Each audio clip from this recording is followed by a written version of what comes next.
Did you know Ford once built a truck so big and bold that it made motorhomes jealous?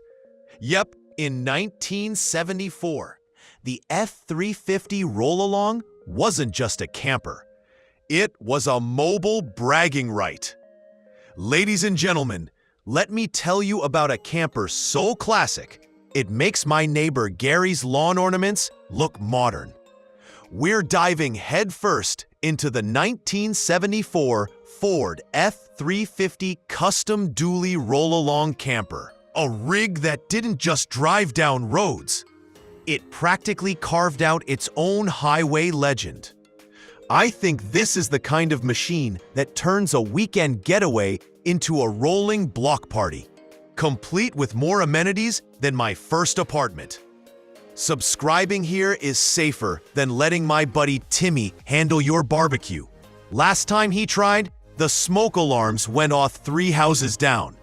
This truck started life coated in Sequoia brown metallic, accented with tri-tone stripes that scream the 70s louder than bell-bottom jeans. The Roll-Along camper is bolted on with a rear ladder, right side entry door, bug deflector, dual fuel tanks, towing mirrors, and diamond plate running boards.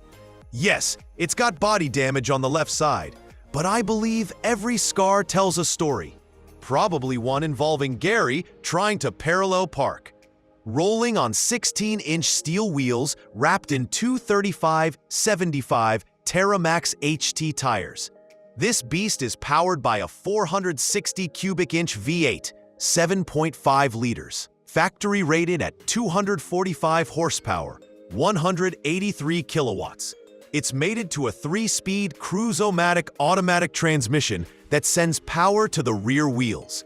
Stopping is handled by drum brakes front and back, and steering comes with power assist because without it, you'd need arms like a lumberjack to turn this thing. The seller notes a radiator leak, but hey, so do half the politicians in this country.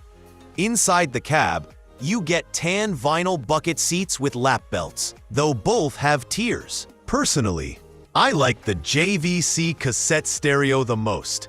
It's the kind of unit that made mixtapes cool before Spotify ruined the romance.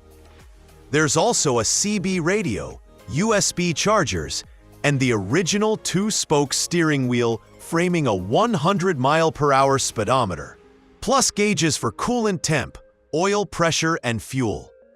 An aftermarket water temperature gauge hangs under the dash, because apparently Ford didn't trust us enough to watch the factory one. Now, step into the camper and you're greeted by an over-cab sleeping loft, rear bench, table, wood-look cabinets, and a full kitchenette. We're talking a 3-burner cooktop, double basin sink, microwave, and refrigerator. There's also a bathroom with a toilet, shower, and sink, plus an older AC unit that probably hums louder than my neighbor's chainsaw. This Ford shows just 82,000 miles, about 132,000 kilometers, with roughly 300 added by the selling dealer. Built on July 6, 1974, and delivered to Fairway Ford of Placentia, California, it stayed in one family until 2023. Then, on March 30th, 2024, it sold for $7,800, about 7,200 euros. For that money, you get a cabin on wheels, a dash of nostalgia, and a guaranteed conversation starter at every gas station. So, if you've ever wanted to hit the road in a rig that's part truck, part cabin, and part-time machine, the 1974 Ford F-350 Roll-Along has you covered. And folks, remember, for just $1, you can sponsor our channel and keep these stories rolling. That's right, less than what Timmy spends on bait he never uses. Sponsorship link is in the description. Click it, fuel the fun, and let's keep the comedy caravan alive.